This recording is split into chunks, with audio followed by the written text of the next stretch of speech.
শহীদ ওসমান হাদি ভাইকে নির্মমভাবে হত্যা করা হয়েছে। সে হত্যার বিচারের জন্য আমার প্রিয় ভাই ইনকলাব মঞ্চের বর্তমানে যে মুখপাত্র জাবের ভাই এবং আরো যারা আছে নেতৃত্ববিন্দু, তারা নিজেদের পদ পদবীর জন্য নয়, নিজেদের সম্মান বৃদ্ধি করার জন্য নয়, বরং নির্মমভাবে শহীদ ওসমান শরীফ ভাইকে হত্যা করা হয়েছে। সেই হত্যার বিচারের দাবির জন্য তারা আন্দোলন করলো। দিনের পর দিন না খেয়ে রাত ও দিন একত্রিত করে রাস্তার মধ্যে তারা এভাবে আন্দোলন করছে। এটা তো নিজেদের কোনো উদ্দেশ্য না।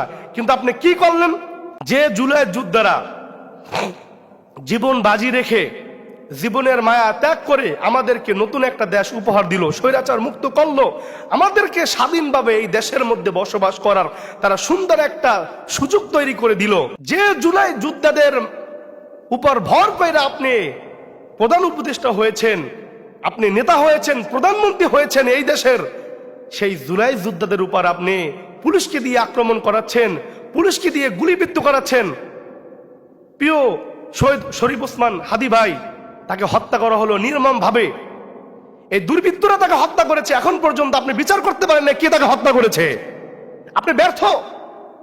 এখন তাকে যারা হত্যা করেছে তাদের বিচারের জন্য তাদেরকে যেন খুব দ্রুত আইনের আওতায় এনে বিচার করা হয়। এই জন্য ছাত্র জনতা, তাকে যারা ভালোবাসে, এদেশের লক্ষ লক্ষ তাওহীদি জনতা, 18 কোটি মুসলমান রাস্তায় নেমেছে এই বিচারের দাবিতে। এস ভালো যার সব ভালো তার একটা কাব্য আছে, একটা কথা আছে আমাদের দেশে, যা আপনি এই দেশে প্রায় 1.5 বছর 2টা বছর আপনি এখানে দায়িত্ব পালন করছেন, আপনি কয়দিন পর নেতৃত্ব ছেড়ে দিবেন। নতুন ভাবে যারা প্রধানমন্ত্রী হবে, দেশের মধ্যে আসবে ক্ষমতায়, তাদের হাতে নেতৃত্ব ছেড়ে দিবেন। কিন্তু আপনি এই পর্যায়ে এসে আর কয়েকদিন পর, 5-6 দিন পর আপনি নেতৃত্ব ছেড়ে দিবেন। এর মধ্যে আপনি সর্বশেষ যে কাজটা করলেন, প্রত্যেকটা মানুষ আপনাকে ঘৃণা করছে, এই কাজটা আপনি একদম ভালো করেন নাই। আপনি জাবের ভাইকে পুলিশের মাধ্যমে গুলিবিদ্ধ করেছেন, ছাত্র জনতাকে মেরেছেন। আরো শোচনীয়, দুঃখজনক হলেও কষ্টের কথা হলো, স্বৈরাচার শেখ হাসিনা সবার জন্য স্বৈরাচার হলেও সাংবাদিকের গায়ে হাত দেয় নাই, কিন্তু আপনার পুলিশ সাংবাদিকের গায়ে হাত দিয়েছে। কথা ঠিক কিনা? সম্মানিত হাজিরিন, এই জন্য আমি ডক্টর ইউনূসকে বলবো, এটা আপনি একদম ভালো করেন নাই, এটা জবাব আপনাকে দিতে হবে। আপনার আমলে যেহেতু শহীদ ওসমান হাদি ভাইকে হত্যা করা হয়েছে, এর হত্যাকারীদের বিচার আপনাকে নিশ্চিত করে তাদেরকে ফাঁসির কাষ্ঠে ঝুলাইয়া তারপর আপনাকে এই নেতাগিরি থেকে বিদায় গ্রহণ করতে হবে, আপনাকে এই পথ ছেড়তে হবে। কথা পরিষ্কার। সম্মানিত উপস্থিতি, এজন্য বলবো, বাংলাদেশে যে সিচুয়েশন, প্রত্যেকটা মানুষের আকাঙ্ক্ষা, প্রত্যেকটা মানুষের ইচ্ছা শহীদ ওসমান হাদি ভাইয়ের যেন হত্যার বিচারটা হয়।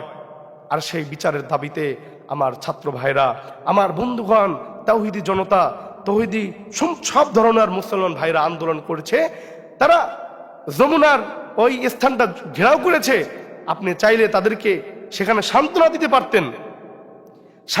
পারতেন, কিন্তু আপনি সান্ত্বনা না দিয়ে পুলিশদেরকে লেলিয়ে দিয়েছেন। পুলিশরা সেই আওয়ামী লীগের পুলিশ, শুয়োরের চামড়া যদি খোলার পর সেই শুকুরের চামড়ার মধ্যে যদি বাঘের চামড়া লাগানো হয়, তো শুকুর পরিণামে শুকুর থাকে। যে পুলিশদেরকে আমরা দেখতে পাচ্ছি, তারা যদিও পোশাক পরিবর্তন করেছে, কিন্তু প্রকৃতপক্ষে এরা হচ্ছে আওয়ামী লীগের সালা। এজন্য একটা পুলিশ, সে বলেছে ছাত্রদেরকে উদ্দেশ্য করে, আয় হাদির লাশ নিয়ে যা। কত বড় নিক্কারজনক ঘটনা, কত বড় দুঃখজনক ঘটনা। আল্লাহ বলতেছেন যে কিয়ামত দিবসকে আসলে তারাই অস্বীকার করে, তারাই অস্বীকৃতি জানায়, তারাই বিশ্বাস স্থাপন করে না কিয়ামত দিবসের প্রতি। ফাযালিকাল্লাযী ইয়াদউল ইয়াতীম, ফাযালিকাল্লাযী ইয়াদউল ইয়াতীম, যারা এতিমকে ধাক্কা দিয়ে কথা বলে, এতিমের সাথে ভালো ব্যবহার করে না, এতিমকে কষ্ট দেয়, তাদের সুখে দুঃখে তাদেরকে সাপোর্ট করে না। আল্লাহ তাআলা গুরুত্ব দিয়ে এখানে এই কথা বলছেন যে ফাযালিকাল্লাযী ইয়াদউল ইয়াতীম। তার মানে বোঝা গেল, যারা এতিমকে ধাক্কা দেয়, এতিমের সাথে সৎ ব্যবহার করে না, এতিমকে আদর করে না, তাদের পাশে থাকে না, তাদের প্রতি মায়া করে না, তাদেরকে সুখে দুঃখে সাপোর্ট করে না, তাদেরকে মহব্বত করে না, তারা কেমন যেন কিয়ামত দিবসকে অস্বীকার করলো, আল্লাহ তাআলার উপর অস্বীকার করলো, আখিরাত দিবসের উপর বিশ্বাস স্থাপন করলো না। আল্লাহ বলতেছেন যে আরাইতাল্লাযী ইউকাযযিবু বিদ্দীন, ওগো নবীজি, আপনি কি দেখেছেন কারা কিয়ামত দিবসকে অস্বীকার করে? তাহলে শোনেন, ফাযালিকাল্লাযী ইয়াদুউল ইয়াতীম, যারা মূলত এতিমকে ভালোবাসে না, এতিমকে ধাক্কা দিয়ে কথা বলে, এতিমকে ভালোবাসে, তাদেরকে মোহাব্বত করে না, তাদের সুখে দুঃখে তাদের পাশে দাঁড়ায় না। ঈদ চলে যায়, এরকম ভাবে বিভিন্ন আনন্দ উদযাপন চলে যায়, কিন্তু তাদেরকে একটু ভালো জামা কাপড় কিনে গিফট করে না, ভালো একটু খাবার তাদের কাছে পৌঁছায় দেয় না। যারা এই ধরনের আচরণ এতিমদের সাথে করে, তারাই কেমন জানো কিয়ামত দিবসকে অস্বীকৃতি জানায়, বিশ্বাস স্থাপন করে না। এরপর আল্লাহ বলতেছেন, ওয়ালা ইয়াহুদ্দু আলা তুআমিল মিসকিন, এবং যারা অভাবী যারা আছে, মিসকিন যারা আছে, দুঃখী যারা আছে, মুসাফির যারা আছে, ফকির যারা আছে, যাদের বাসস্থান নাই, থাকার জায়গা নাই, খাওয়ার জায়গা নাই, তাদেরকে যারা খাবার দেয় না, তাদেরকে যারা নিজের মতন সুন্দর করে ভালো একটা পজিশনে আনার জন্য চেষ্টা ফিকিরও করে না, তারাও কেমন যেন কিয়ামত দিবসকে অস্বীকার করলো। ওয়ালা ইয়াহুদ্দু আলা তুআমিল মিসকিন ফাওয়াইলুল লিল মুসাল্লিন। এরপরে আল্লাহ বলতেছেন, ওই সমস্ত নামাজীদের প্রতি আমি আল্লাহ লানত বর্ষণ করলাম, আমি আল্লাহ লানত ওই সমস্ত নামাজীদের প্রতি বর্ষিত হোক, আল্লাযীনা হুম আন সালাতিহিম সাহুন, যারা নাকি মানুষকে দেখানোর জন্য নামাজ পড়ে, যারা মানুষকে দেখানোর জন্য নামাজ পড়ে এবং নামাজের মধ্যে গাফেল থাকে, উদাসীন হয়ে যায়। আল্লাযীনা হুম ইউরাউন ওয়া ইয়ামনাউনাল মাউন, যারা মানুষকে দেখায় নামাজ পড়ে, মানুষকে খুশি করার জন্য নামাজ পড়ে, মানুষকে মূলত রবকে খুশি করার জন্য নামাজ পড়ে না, তাকওয়া অন্তরের মধ্যে লালন করে নামাজ পড়ে না, নবী কারীম সাল্লাল্লাহু আলাইহি ওয়াসাল্লামের সুন্নাত তরিকা অনুযায়ী নামাজ পড়ে না, বরং মানুষকে দেখানোর জন্য নামাজ পড়ে। কেন? কারণ মানুষ তো খারাপ বলবে, মানুষ তো বলবে এই লোকটা নামাজ পড়ছে না, আত্মীয় স্বজন বলবে সে নামাজ পড়ছে না, ছেলে মেয়ে বলবে সে নামাজ পড়ছে না, পাড়া প্রতিবেশী বলবে সে নামাজ পড়ছে না, বন্ধু বান্ধব বলবে সে নামাজ পড়ছে না, শ্বশুর শাশুড়ি বলবে সে নামাজ পড়ছে না, আত্মীয় স্বজন, নিকটস্থ আত্মীয়, দূরবর্তী আত্মীয়, সকলেই বলবে সে নামাজ পড়ছে না। এই জন্য মানুষকে খুশি করার জন্য আমি নামাজ পড়তেছি, আর মানুষ আমাকে বলবে আমি তো বড় নামাজওয়ালা হয়ে গেছি, আমি তো হাজি হয়ে গেছি, আমি তো চিল্লা লাগাইছি, আমি তো আল্লাহর বড় ওলি হয়ে গেছি। তো যারা এই চিন্তা কইরা নামাজ আদায় করে যে মানুষ কি বলবে, আমার সিজদাটা যেন সুন্দর হয়, তাহলে মানুষ বলবে আমি অনেক লম্বা বড় সিজদা করি, তাহলে মনে রাখিয়েন এই নামাজ আল্লাহর জন্য নয়, এই নামাজ মানুষের জন্য, তাহলে আপনি শিরক করলেন। এই জন্য আল্লাহ বলছেন ফাওয়াইলুল লিল মুসাল্লিন, আর ওই সমস্ত নামাজিরা ধ্বংসপ্রাপ্ত হোক যারা নাকি মানুষকে দেখানোর জন্য নামাজ পড়ে, মানুষকে খুশি করানোর জন্য নামাজ পড়ে। এজন্য নামাজের ভিতরে ফাঁকিবাজি করা যাবে না, নামাজের মধ্যে চুরি করা যাবে না। একজন কবি চমৎকার ভাষায় বলেন, চোর চোর জুতা চোর, চোর গেল চোর, দাওয়া খেয়ে পালিয়েছে হিরোয়ন খোর। চোর চোর জুতা চোর, চোর গেল চোর, দাওয়া খেয়ে পালিয়েছে হিরোয়ন খোর। মসজিদে মন্দিরে চলছে তাবেশ, কত চোর সেজে আছে সাধু দরবেশ। মসজিদে মন্দিরে চলছে তাবেশ, কত চোর সেজে আছে সাধু দরবেশ। অফিসেতে চলছে কলমের জোর, অফিসেতে চলছে কলমের জোর, হাসি মুখে ঘুষ খায় শিক্ষিত চোর। চোর চোর জুতা চোর, চোর গেল চোর, দাওয়া খেয়ে পালিয়েছে হিরোয়ন খোর। মসজিদে মন্দিরে চলছে তাবেশ, কত চোর সেজে আছে সাধু দরবেশ। বলশূন্য নিমিষে কেটে যাবে খোর, বলশূন্য নিমিষে কেটে যাবে বখোর। এক হয়ে বলো দেখি বড় চোর কই, নামাজেতে ফাঁকি দেয় সেই বড় চোর, নামাজেতে ফাঁকি দেয় সেই বড় চোর।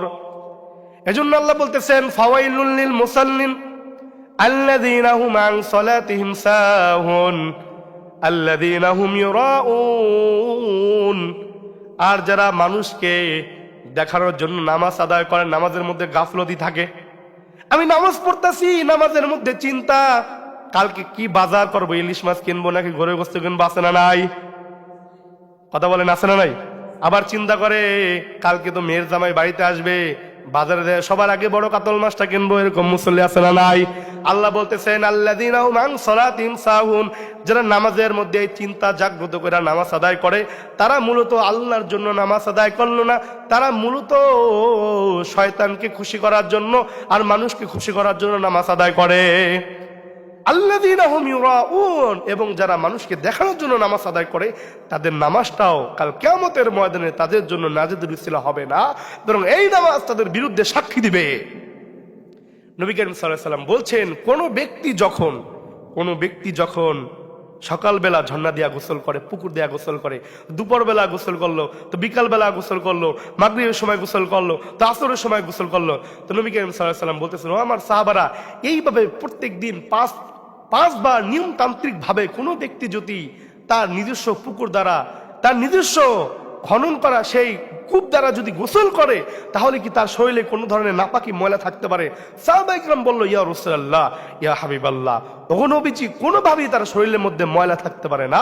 আল্লাহর নবী রাহমাতুল লিল আলামিন জানায়া দেয়, ঠিক তেমনই ভাবে যারা নাকি ফজরের নামাজ পড়লো, ফজরের নামাজে কোনো বাধা বিঘ্নতা আটকায় রাখতে পারে নাই, জোহরের নামাজ দুনিয়ার কোনো ব্যস্ততা তাকে ধরে রাখতে পারে নাই, আসরের নামাজ মিস করলো না, মাগরিবের নামাজ সে বাদ দিল না, ঈশার নামাজও কোনো জোহর তাকে আটকাইতে পারলো না, অর্থাৎ ফজর পড়লো, জোহর পড়লো, আসর পড়লো, মাগরিব পড়লো, ঈশা পড়লো, কাল কিয়ামতের ময়দানে আল্লাহ পাক রব্বুল আলামিন এই নামাজকে কেন্দ্র করে বান্দার জীবনের সব গুনাহ ক্ষমা করে বান্দাকে আমলনামা ডান হাতে দিয়া বান্দাকে জান্নাতের মালিক বানায়া দেয়। সুবহানাল্লাহ। এজন্য নবী করিম সাল্লাল্লাহু আলাইহি ওয়াসাল্লাম বলতেছেন, যারা নাকি 5 ওয়াক্ত নামাজ আদায় করে, ঠিক ওই ব্যক্তির উদাহরণের মতন, যে ব্যক্তি 5 বার গোসল করার কারণে তার শরীরের মধ্যে কোনো নাপাকি থাকে না, ঠিক 5 ওয়াক্ত নামাজ আদায় করার কারণে তার শরীরের মধ্যে কোনো, তার জীবনের মধ্যে কোনো, তার অঙ্গ দ্বারা, পতঙ্গ দ্বারা, হাত দ্বারা, পা দ্বারা, চোখ দ্বারা, কলব দ্বারা, মাথা দ্বারা যত ধরনের কবিরা গুনাহ হয়েছে, সাগরা গুনাহ হয়েছে, ইচ্ছায় অনিচ্ছায় যত ধরনের গুনাহ হয়েছে, দিনের আলোতে রাতের অন্ধকারে ইচ্ছা অনিচ্ছায় ছোট বড় শিরক বেদাত কবিরা সগীরা সব গুনাহগুলো আল্লাহ পাক রব্বুল আলামিন নামাজকে কেন্দ্র করে, সিজদাকে কেন্দ্র করে ক্ষমা করে বান্দাকে জান্নাতের ঘোষণা বানায়া দেয়। সুবহানাল্লাহ। ইন্না আকরাবা মা ইয়াকুনুল আবদু রাব্বিহি ওয়া সাজিদ, নবী করিম সাল্লাল্লাহু আলাইহি ওয়াসাল্লাম বলতেছেন, বান্দা যখন সিজদা যায় আল্লাহ পাক রব্বুল আলামিনের একেবারে নিকটবর্তী হয়ে যায়, আল্লাহর কদমে কেমন যেন বান্দা সিজদাই করলো, বলেন না সুবহানাল্লাহ। ওয়ায়ামনাউনাল মাউন, আল্লাহ বলতেছেন, আর 4 নাম্বার, কিয়ামত দিবসকে তারা অস্বীকার করে, তারা বিশ্বাস স্থাপন করে না, যারা মানুষদেরকে মামুলি বস্তু দেয় না, নিষেধ করে। এখানে তাফসীরের মধ্যে ব্যাখ্যা এসেছে, মামুলি বস্তু বলতে আমার ঘরে যদি একটু কেউ চাল চায়, যে ভাই চাউল লাগবে, একটু চাল দাও, যদি বলে যে আমাকে একটু ঝাড়ুটা দাও, ঝাড়ু দেব, পাতিল চায়, যদি কোনো একটা ব্যবহৃত জন্তু চাই, জিনিস চাই, আর যদি আমি এগুলো নিষেধ করি, তাহলে কিয়ামতের ময়দানে আমি আল্লাহ তাআলার কাছে নাজাতের উসিলা হিসেবে মাপ পাবো না। এজন্য আমাকে মানুষদেরকে বিপদ আপদে থাকতে হবে। নবী করিম সাল্লাল্লাহু আলাইহি ওয়াসাল্লাম বলেন, লা ইয়ারহামুল্লাহু মান লা ইয়ারহামুন নাস, আরে ভাই মানুষ মানুষের জন্য, আরে একজন বিপদে পড়লে তার বিপদে আমি থাকবো, সে অসুবিধার মধ্যে পড়লে তাকে আমি সাহায্য করব, আরে ভাই মানুষ মানুষের জন্য। মানুষ হলো সামাজিক জীব, মানুষ হচ্ছে শ্রেষ্ঠ মাখলুক, মানুষ তো পশু জানোয়ারের মতো না। আরে ভাই পশু জানোয়ার তো মানুষের থেকে ভালো আছে, একটা পশু বিপদের মধ্যে পড়লে আরেকটা পশু তাকে বাঁচানোর চেষ্টা করে, কিন্তু আজকে আমরা একজন আরেকজনকে মাইরা ফালাই দেয়, তারপরে আমরা তাকে হসপিটালে নিয়ে যাই না, তাকে আমরা ভালো একটা সিচুয়েশনের মধ্যে নিই না। কেন? কারণ আমাদের মধ্যে হিংসা প্রচুর পরিমাণে। এজন্য আল্লাহ তাআলা বলতেছেন, ওয়ায়ামনাউনাল মাউন, কিয়ামত দিবসকে 4 নাম্বার ওই সমস্ত ব্যক্তিরা অস্বীকার করে যারা নাকি মানুষকে সাধারণ তুচ্ছ বিষয়গুলো দিতে অস্বীকার করে। ইবনে কাসির রাহমাতুল্লাহ আলাইহি তুচ্ছ বিষয় বলতে তিনি ঘরে আসবাবপত্র বুঝিয়েছেন, এবং তিনি আরো একটা ব্যাখ্যা করেছেন, সেটা হলো যখন মানুষ অপরকে যাকাত দেয় না, মানুষ যখন বিপদে পড়ে তখন তাকে ঋণও দেয় না, কোনো ব্যক্তি যদি বিপদের মধ্যে পড়ে তখন তাকে টাকা দিয়ে সাহায্য করা উচিত, এটাও মামুলি বস্তুর মধ্যে সাহায্যের মধ্যে অন্তর্ভুক্ত।